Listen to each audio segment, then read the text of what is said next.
ভাইরে, rumour স্ক্যানারের report বলছে 12 August থেকে 5 ডিসেম্বর পর্যন্ত ভারতের দাদারা আমাদের দেশ নিয়ে 13টা ভুয়া খবর বানিয়েছে। এই গুজব কারখানার তালিকায় আছে 49টা গণমাধ্যম, আর প্রথম পুরস্কার জিতেছে আমাদের সবার প্রিয় রিপাবলিক বাংলা। ওরা একাই 5টা গুজব ছড়িয়েছে। প্রিয় চ্যানেলের এমন সাফল্য দেখে আমার তো খুশিতে চোখে জল এসে গেছে। রিপাবলিক বাংলা এটা শুধু চ্যানেল না, এটা হলো গুজবের লাখ টাকার দোকান। ভাই, ছোটবেলায় বাবা মায়ের আড়ালে গালাগালি শিখেছিলাম অনেক, কিন্তু বড় হয়ে চর্চার অভাবে ভুলে গেছি। ধন্যবাদ দিতে হয় রিপাবলিক বাংলাকে। ওদের নিউজ দেখে আমরা সেই পুরনো গালাগালি রিফ্রেশ করতে পারি। মানুষ যখন নেটফ্লিক্স দেখে বিরক্ত হয়, তখন রিপাবলিক বাংলা দেখে বিনোদন খুঁজে পায়। ক্লান্তি দূর করে, ডিপ্রেশন উধাও, সবই সম্ভব এই গুজব টিভির কল্যাণে। আর এই সাফল্যের পেছনে রয়েছেন আমাদের সবার অতি প্রিয় গুরুতর জঘন্য ময়ূখ ভাই। ওনার কাজের জন্য হাততালি না দিলেও গালাগালি ফ্রি কোর্সের জন্য ধন্যবাদ তো দিতেই হয়। রঞ্জন ঘোষ, যাকে বলে ডারাস থেকে অর্ডার করা গরিবের পুষ্পারাস। ময়ূখ স্যার এত উঁচুতে উঠেছেন যে যে কোনো দিন বাংলাদেশের মানুষের জুতার নিচে পড়ে ধূপ করে নামতে পারেন। কোটি কোটি তরুণের অনুপ্রেরণার ফ্রি ডোজ এক ময়ূখ বাবু। উনার সাংবাদিক হবার গল্পটা আসলে ব্লকবাস্টার। কখনো বাস ট্রেনে হকারি, কখনো নিউ মার্কেটে চুলকালীন মলম বিক্রি।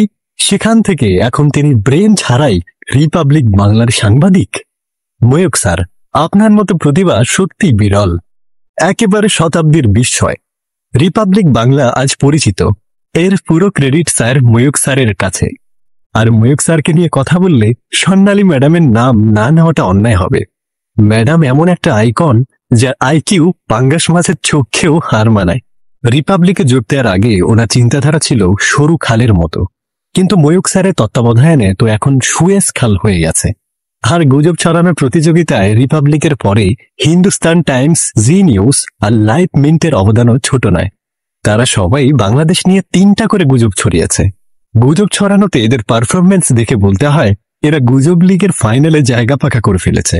গুজব ছড়ানোর দৌড়ে তৃতীয় হয়েছে ইন্ডিয়া টুডে। এবিপি আনন্দ আর আজ তাক, তারা 2টা করে গুজব ছড়িয়েছে, টিকিট কনফার্ম করেছে। তবে ভারতের দাদারা গুজব ছড়ানোতে রীতিমতো জাতীয় খেলা চালিয়ে যাচ্ছে। ইন্টারন্যাশনাল ফ্যাক্ট চেকিং নেটওয়ার্ক এখন পর্যন্ত 13টা গুজবের লিস্ট করেছে, আরও আসছে বলে মনে হয়। গুজব ছড়ানোতে যদি অস্কার থাকতো, তবে ভারতের সব নিউজ চ্যানেল হাতে হাতে অস্কার নিয়ে ফটো সেশনে ব্যস্ত থাকত। আর ঘটনা কি?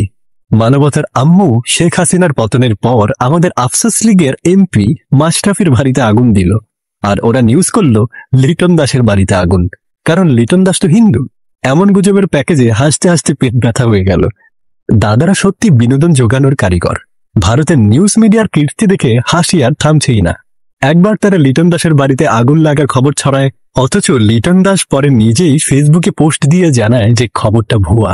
আর ডক্টর ইউনুস, ওনাকে তো কয়েকবার আইসিইউতে ভর্তি করিয়ে ফ্রান্সে পালিয়ে যাওয়ার গল্প বানিয়েও ফেলেছে তারা, অথচ উনি তখন ঢাকায় চা খাচ্ছিলেন।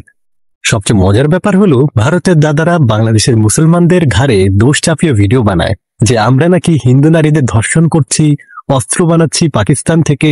এ যেন টিভি সিরিয়ালের লেখকদের হাতে সাংবাদিকতার মাইক ধরিয়ে দেওয়া হয়েছে।